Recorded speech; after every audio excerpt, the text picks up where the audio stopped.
Pasado alas 11 ng umaga nung Martes, December 19, makikita sa video ang babaeng ito sa gilid ng National Highway sa Barangay Paing, Bantay, Ilocos Sur. Maya-maya, tumawid ito sa kalsada pero nabangga ito ng itim na paparating na SUV.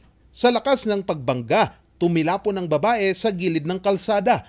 Kinilala ang babae na si Angelita Alip, 67 anyos. Itong mga sasakyan na bumabagtas po patungong west. So itong pedestrian po ay bigla lang pong tumawid at ito naman paparating SUV at kung titingnan po natin sa CCTV at itong SUV ay nakapagpreno din kaya lang nakagip pa rin po yung pedestrian.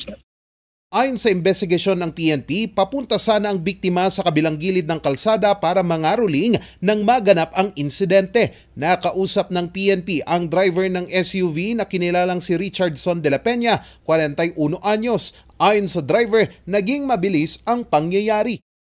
Sumusunod po siya sa dalawang sasakyan, sir. At ito pong SUV naman, napansin niya na mayroong tao doon pero hindi na pong akalain na biglang tatawid po yung tao. Nakapag-preno po din siya pero kaya lang nahagip pa rin yung pedestrian, sir.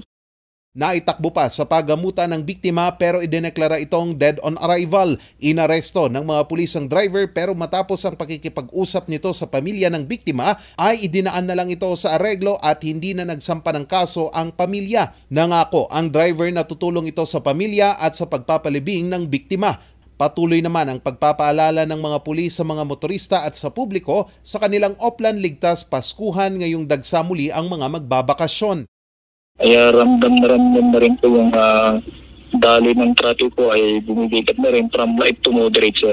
Maximum pa rin yung visibility ng mga police, augmented by the traffic enforcer ng Municipality of Bantay, sir. Isa kasi ang Bantay, Ilocos Sur sa mga pangunahing dinaraanan ng mga motorista papuntang Vigan City at sa iba pang probinsya sa norte. Charles Nicolimon para sa Luzon Headlines.